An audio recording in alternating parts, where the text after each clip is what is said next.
ассалому алайкум тамошобинони муҳтарам. Нашри навбатии барномаи иттилоъоти ахборро бо муҳимтарин хабару гузоришҳо аз телевизиони Тоҷикистон мустақиман назоратон мегардонем. Дар студио Оишаи Сартор. амри президенти ҷумҳурии Тоҷикистон. соли 2022 озмуни ҷумҳуриявии Тоҷикистон ватани азизи ман баргузор карда шавад. низомнома, ҳайати комиссия ва ҷоизаҳои озмуни ҷумҳуриявии Тоҷикистон ватани азизи ман тасдиқ карда шаванд. вазоратҳои фарҳанг, маориф ва илми ҷумҳурии Тоҷикистон, кумитаҳои телевизион ва радио, кор бо ҷавонон ва варзиш, кор бо занон ва оилаи назди ҳукумати ҷумҳурии Тоҷикистон барои дар сатҳи баланд доир гардидани озмуни мазкур чораҳои зарурӣ андешанд. мақомоти иҷроияи ҳокимияти давлатии вилояти мухтори Кӯҳистони Бадахшон, вилоятҳои Суғд, Хатлон, шаҳри Душанбе, шаҳру ноҳияҳо иҷрои талаботи амри мазкурро таъмин ва ҷиҳати ҷалби бештари дӯстдорони санъату мусиқӣ чораҷӯӣ карда, ғолибони даврҳои якум, дуюм ва омӯзгорони онҳоро аз ҷиҳати моддӣ ва маънавӣ ҳавасманд гардонанд. вазорати молияи ҷумҳурии Тоҷикистон аз ҳисоби маблағҳои фонди захиравии президенти ҷумҳурии Тоҷикистон ки барои соли 2022 пешбинӣ гардидаанд ба дастгоҳи иҷроияи президенти ҷумҳурии Тоҷикистон ҷиҳати амалӣ кардани чорабинии мазкур 2 миллиону 540 ҳазор сомонӣ ба таври нақд ҷудо намояд. дастгоҳи иҷроияи президенти ҷумҳурии Тоҷикистон истифодаи мақсадноки маблағи ҷудошударо таъмин карда ба вазорати молияи ҷумҳурии Тоҷикистон ҳисоботи хароҷоти анҷом додаро пешниҳод намояд. назорати иҷрои амри мазкур ба зиммаи муовини сарвазири ҷумҳурии Тоҷикистон сарпарасти соҳа гузошта шавад. президенти ҷумҳурии Тоҷикистон Эмомалӣ Раҳмон, шаҳри Душанбе, 3 феврали соли 2022. амри президенти ҷумҳурии Тоҷикистон. соли 2022 озмуни ҷумҳуриявии илм фуруғи маърифат баргузор карда шавад. низомнома, ҳайати комиссия, ҷоизаҳо ва рӯйхати адабиёти тавсияшавандаи озмуни ҷумҳуриявии илм фуруғи маърифат тасдиқ карда шаванд. академияи миллии илмҳои Тоҷикистон, вазорати маориф ва илм, фарҳанг, саноат ва технологияҳои нав, рушди иқтисод ва савдо, кишоварзӣ, кумитаҳои телевизион ва радио, кор бо ҷавонон ва варзиш, кор бо занон ва оила, саридораи геологияи назди ҳукумати ҷумҳурии Тоҷикистон барои дар сатҳи баланд доир гардидани озмуни мазкур чораҳои зарурӣ андешанд.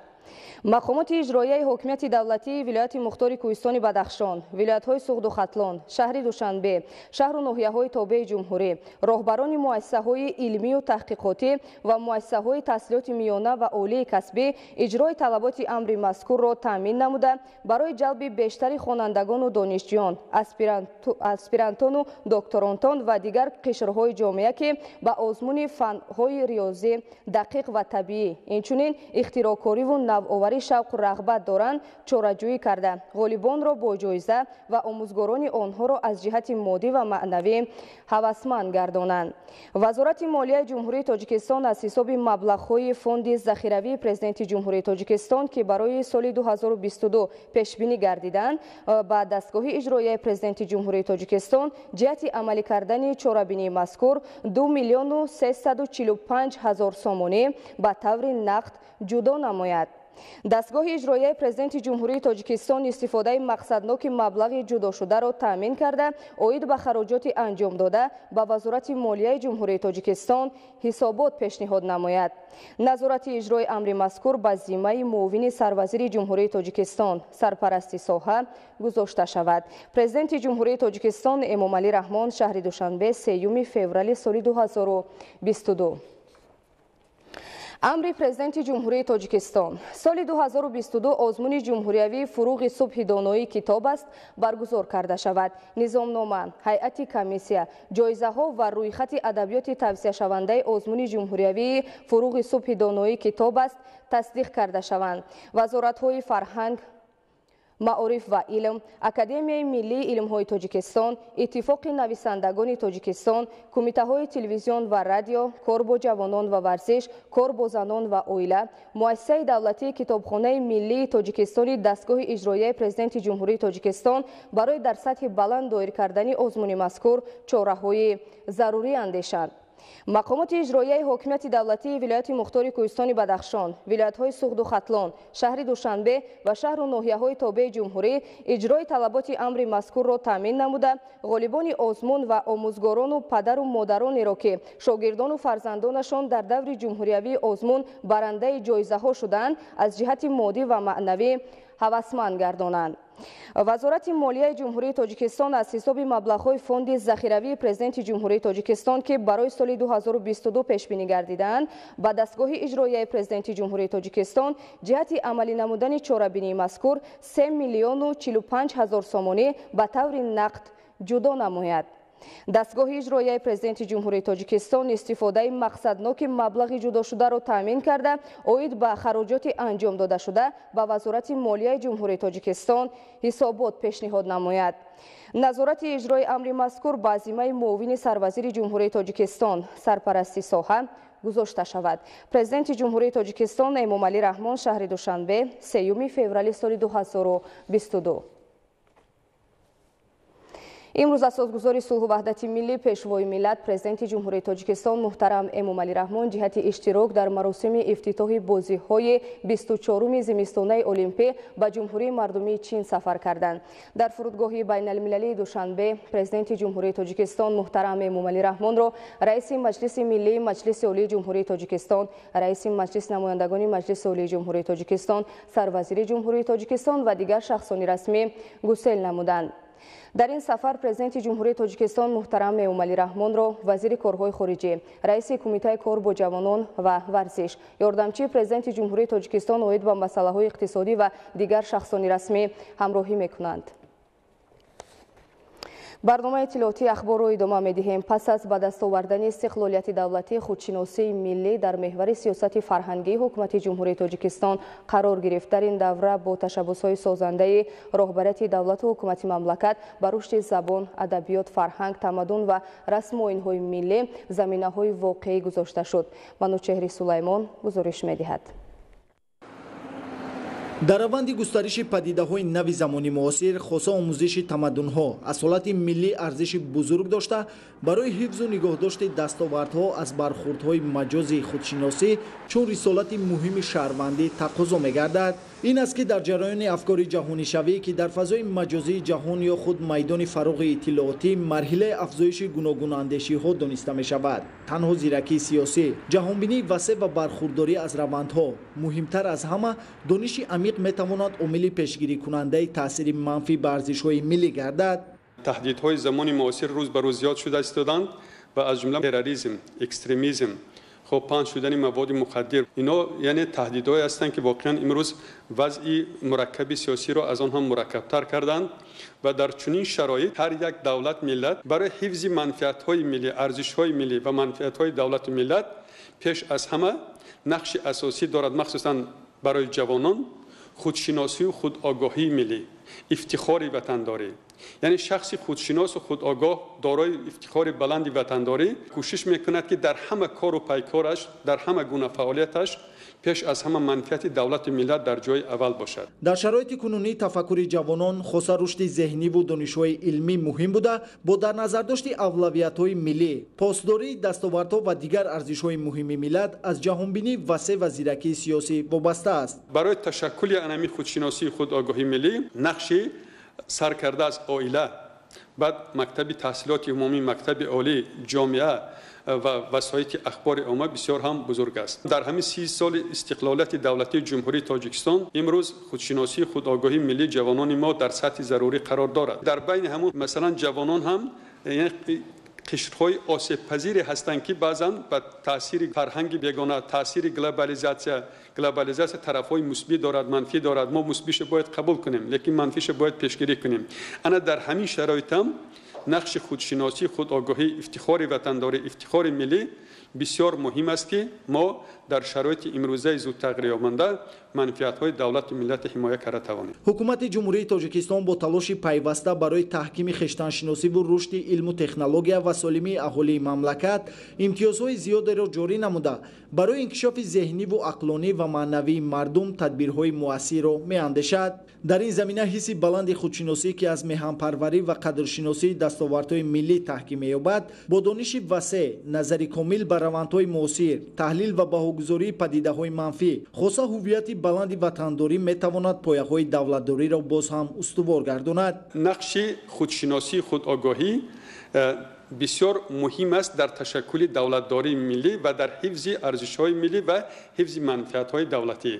با نظر داشت این وقتی که امروز جهان معاصر بسیار جهان زود تغییر یابنده است و تهدیدهای زمان معاصر خیلی هم زود تغییر می‌یابند و در چنین شرایط ما باید که به همه دولت‌های دنیا مناسبت نیک داشته باشیم، لیکن در نوبت خود منفعت‌های ملی ما حمایت کرده توانیم.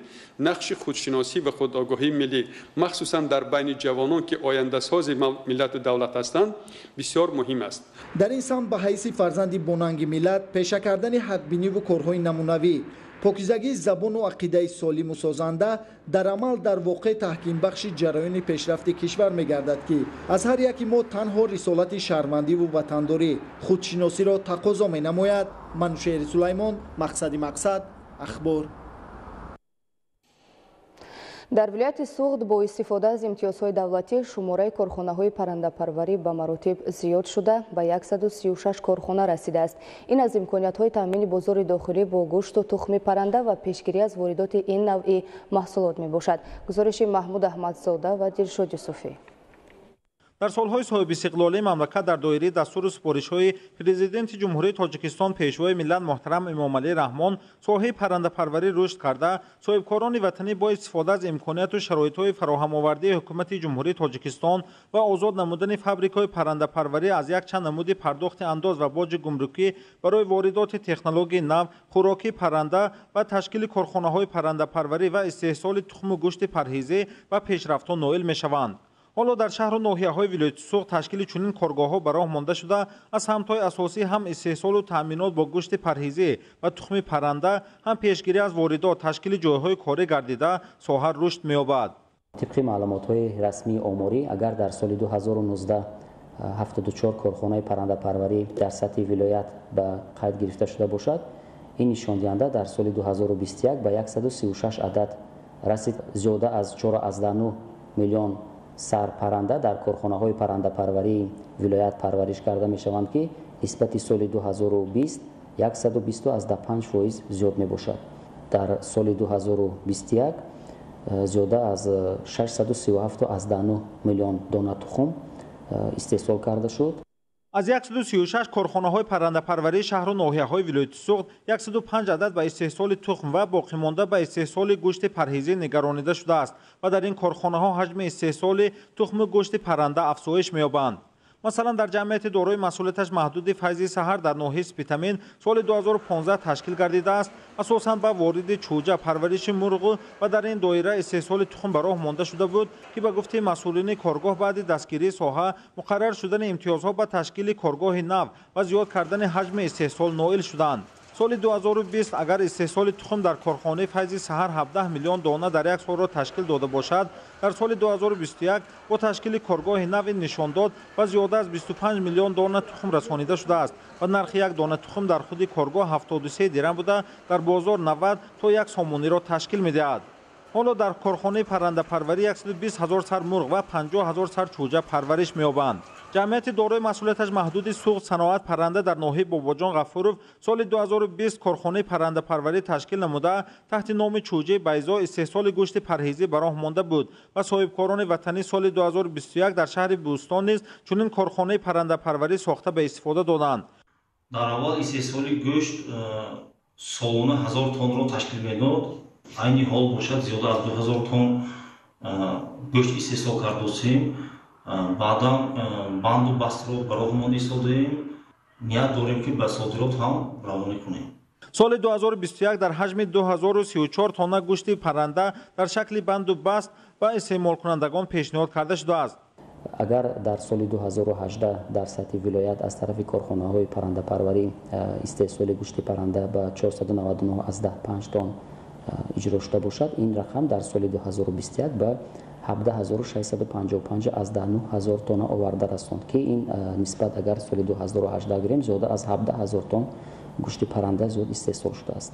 حالا در شهر و ناحیه‌های ولایت سوخت صاحبکاران با استفاده از امتیازها باز بنیاد 10 کارخانه پرنده پروری سمت استحصال گوشت پرهیزی و 20 کارگاه استحصال تخم پرنده را به راه مانده‌اند که بنیاد چنین کارخانه‌ها در افزون شدن حجم استحصال مساعدت کلان می‌نماید.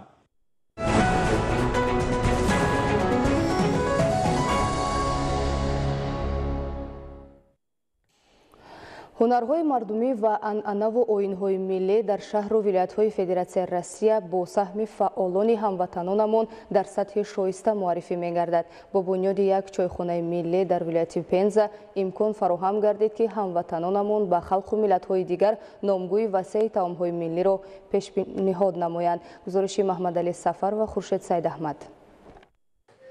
чойхона бо тарҳу намои миллӣ ва пешниҳоди таомҳои болаззат ки аз сӯи соҳибкорони тоҷик дар вилояти Пензаи Федератсияи Россия бунёд ва ба фаъолият оғоз намудааст, муаррифгари суннату анъанаҳои мардуми кӯҳантамаддунамон дар ин минтақа ба шумор меравад. ҳунари кандакорӣ ва дигар унсурҳои миллӣ дар чойхонаи мазкур таҷассумгари фарҳангу тамаддуни пурғановати ниёгон аст. аз ин рӯ ба ин чойхонаи миллӣ ҳамарӯза даҳу нафар намояндагони халқу миллатҳо меоянд ва ба сатҳи хизматрасониву таомҳои лазиз баҳои сазовор додаанд. таомҳои хушлаззате ки аз ҷониби ошпазони тоҷики муқими вилояти Пенза омода карда мешаванд барои ман хело писанд аст, зеро чанд сол қабл дар ин минтақа чунин як чойхонаи миллӣ ба фаъолият оғоз намуд ки мо ба ин ҷо мунтазам меоем. мардуми тоҷик ҳамагӣ ҳунарманд буда бо номгӯи зиёди таомҳои лазиз ва сатҳи баланди хизматрасонию пазироии меҳмонон дар вилояти Пенза мавқеи хоса доранд. барои ман ҳам омадан ба ин чойхонаи миллӣ хеле ҳаловатбахш аст, зеро он бисёр зебо оро дода шуда ҷойҳои нишасти бароҳату фазои мусоиди меҳмоннавозӣ дорад. мо мизоҷони доимии ин чойхонаи миллӣ ҳастем ва бароямон кормандони он дар сатҳи шоиста хизмат мерасонанд. дар вилояти Пенза ин дуввумин чойхонаи миллӣ аст ки бо мусоидати ҷамъияти тоҷикон аз ҷониби соҳибкорони тоҷик ҷиҳати муаррифии ҳунарҳои мардумӣ сохта мавриди истифода қарор гирифтааст. бо чунин сатҳу сифати баланди хизматрасонӣ ба фаъолият оғоз намудани чойхона ва бо ин васила пешниҳоди ҳунарҳои мардумӣ баёнгари ҳифзу нигоҳдошти расму оинҳои миллӣ дар кишвари иқомат хоҳад буд ки ҳамватанони мо бо эҳсоси гарми ватандӯстӣ чунин тадбирҳои муҳимро мунтазам амалӣ менамоянд. Маҳмадалӣ Сафар, Хуршед Сайдаҳмад аз вилояти Пензаи Федератсияи Россия барои барномаи ахбор.